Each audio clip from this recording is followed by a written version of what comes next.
Joshua chapter 17, Holman Christian Standard Bible. This was the allotment for the tribe of Manasseh as Joseph's firstborn. Gilead and Bashan came to Machir, the firstborn of Manasseh, the father of Gilead, who was a man of war. So the allotment was for the rest of Manasseh's descendants by their clans, for the sons of Abiezer, Halek, Azriel, Shechem, Hepher, and Shemidah. These are the male descendants of Manasseh, son of Joseph, by their clans. Now Zelophehad had son of Hepher, son of Gilead, son of Machir, son of Manasseh, had no sons, only daughters. These are the names of his daughters: Mela, Noah, Hoglah, Tilcah, and Tisra. They came before as Eleazar the priest, Joshua, son of Nun, and the leaders, saying, the Lord commanded Moses to give us an inheritance among our male relatives. So they gave them an inheritance among their father's brothers, in keeping with the Lord's instruction. As a result, 10 tracts fell to Manasseh because the land of Gilead and Bashan, which are beyond the Jordan, because Manasseh's daughters received an inheritance among his sons. The land of Gilead belonged to the rest of Manasseh's sons. The border of Manasseh went from Asher to Mikmethath, near Shechem. It also went southward to the inhabitants of En Tepuah. The region of Tepuah belonged to Manasseh, but Tepuah itself on Manasseh's border belonged to the descendants of Ephraim. From there, the border descended to the brook of Kenah.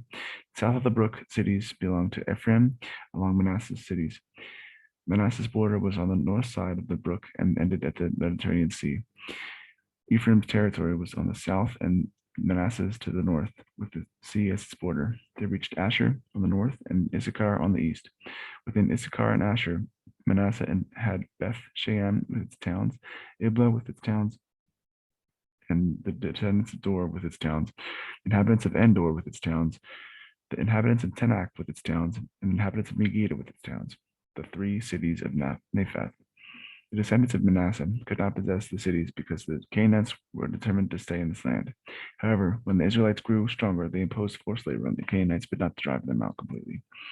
Joseph's descendants said to Joshua, why did you give this only one tribal allotment as an inheritance? We had many people because the Lord had been blessed us greatly.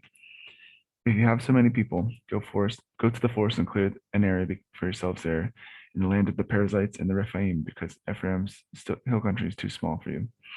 The descendants of Joseph said, the hill country is not enough for us.